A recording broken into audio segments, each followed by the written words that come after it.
Hello, friends. I am Chevy. Welcome to my shed. How are you today? How's life in your world? How's things where you are? I hope it's all fantastic and wonderful. Everything here is pretty great.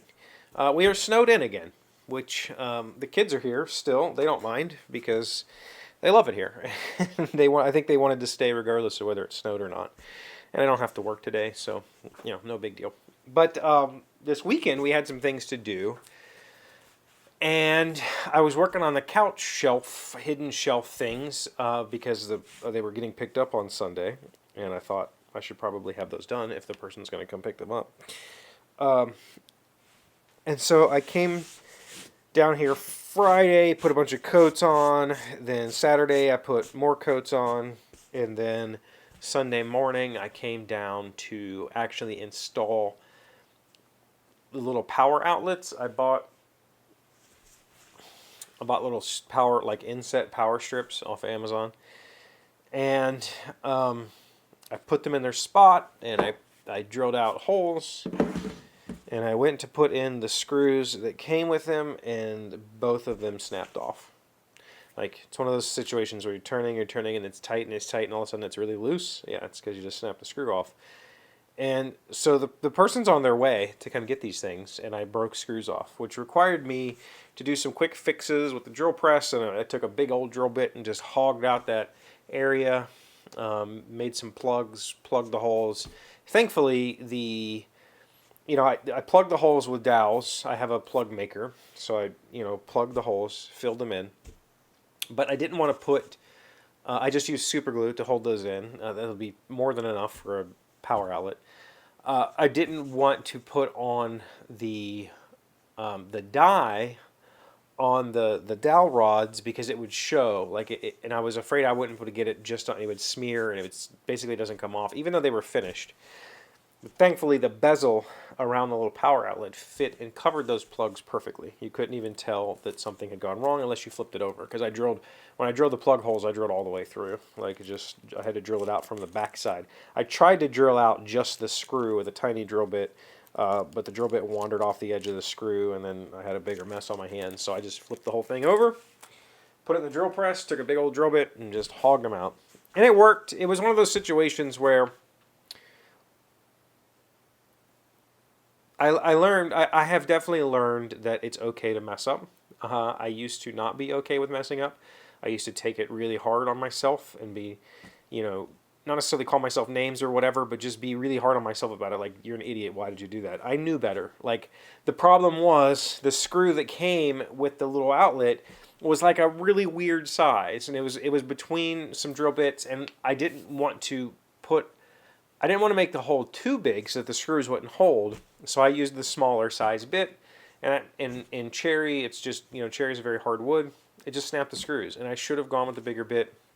In the end, I went with bigger screws. They were like number 4, little tiny screws. I went with bigger screws and used a proper size drill bit, and it all went together just fine. But instead of getting flustered, I was like, okay, I can fix this. As a mechanic, I broke a lot of bolts off as a mechanic. I don't want to say every job I broke bolts, but there's a lot of times when you just, something happens, you torque a little too much, or in a lot of cases, you go to take a bolt out and it's seized and it spins the head of the bolt off. So I have a lot of experience drilling out bolts, and I thought I could do that same thing with wood and screws, but the screw was just too small. My bit was too big. I don't have any left-handed. Well, I do have left-handed drill bits, but nothing this small. So it was just one of those moments where I went, okay, I can't just scrap this. They're coming to get it. Like, what do I do to fix this? And the fix I came up with was using my plug cutter, which, if you don't know what that is, I didn't put it away. Imagine that. It's basically a gigantic drill bit that cuts 3/8 inch dowels, like short dowels. You could actually cut a dowel that deep if you wanted to, but usually I only cut them about, ½ inch, 3/4 inch deep. So you just do this, and you got a little dowel that comes out. You glue it in the hole, and you cut it off. These are a flush trim saw. So this works really, really well. I think this is the piece that I cut the dowel out of, so this just goes in, and then the center is left. You know, because the center is hollow here, that's what's left for you to use as a dowel.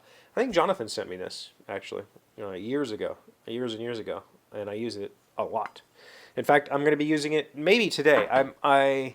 It's lunchtime right now. I've got 2 shelf units that I need to build for M that we have designed, and I have the wood. I bought it a little over a week ago, so it should be moved as much as it's going to move in my house. I need to get the planer out, plane it all down, cut it to rough size, figure out how I'm going to do the joinery. I think it's just going to be simple little dados and rabbets and screws, and then I'm going to fill it with plugs. So I'll be using that later today, probably. The shelves are really simple, so it shouldn't take me a whole lot of effort. As with everything that I do woodworking, it's the finishing process that takes the longest. It'll take me quite a while to get a nice looking finish on them, but that's just part of doing this, you know. I've tried a bunch of different things. In fact, I have a new thing to try. I picked up a tin of Tried and True Finishes wood varnish. This is basically just linseed oil, polymerized linseed oil with pine resin in it. So I'm excited to try this. What I have read, is that this is a very finicky finish, that basically when you put this on, you have to put on almost none. Like, you want to put it on so thin it feels like you didn't put anything on. And then you let it sit for 24 hours. It takes at least 24 hours to be handleable, and it might take, you know, weeks to fully set and fully cure. So I might play with this on the shelves, but I'll probably just use some wipe on poly. As I said on Friday, the nice part about the wipe on poly, I can put 3 coats on it, and it's basically done. For a shelf, there's not really any need to go above between 3 and 6 coats. You don't need to go heavy. If I was going to do like an end table or something, I would probably put 6 to 9 coats, maybe even 12. Like, I would really go coat after coat after coat. Real thin, super, super thin coats, but, you know, build up a shine, build up a layer of protection with the plastic. For a shelf that's just going to have some books sitting on it, and probably they're not going to be books that are moved a whole lot, 3-4 coats is probably more than enough, especially on a hardwood. So anyway, there's a little story. What did you get up to this weekend? We are snowed in.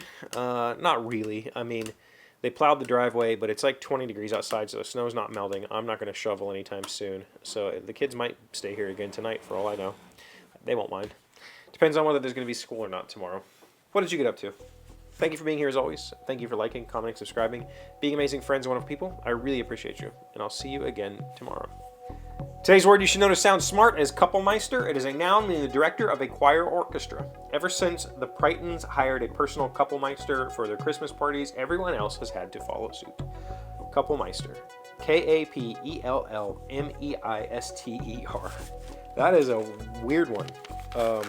I always thought they were just a conductor, like an orchestra conductor. I didn't know they had a special term for that. Bet you my kid knows. She was in choir.